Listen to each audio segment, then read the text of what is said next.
Centrix na 32 inch. Tapos ito yung ating main board. At ito naman yung ating top board. So ang problema ng unit natin, good backlight, walang display, blanco yung screen. Tapos yung unit natin nanggagaling sa isang kapwa tech din natin. So may nakalagay naman dyan, black screen ang nakalagay dyan. Yan o. So ginawa natin dito ay unang step, nagsukat tayo ng ating DC to DC. So okay yung supply ng DC to DC natin. May BGL, BGH, EBDD, HBDD, BCOM, kompleto lahat. Pero wala siyang display. Kaya next step na ginawa natin, chinek natin yung design ng top board kung mayroon ba itong side cup. So positive na mayroon siyang side cup. Kaya ginawa natin, kinuha natin yung data ng ating side cup. Tapos chinek natin yung BGH, BGL, okay naman, mayroon naman siya. So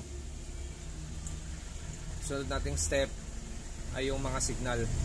Kadalasan kasi signal ang naging issue niyan kung kompleto yung ating BGH saka BGL saka 3.3. So ang signal na naging problema sa kanya ay ito.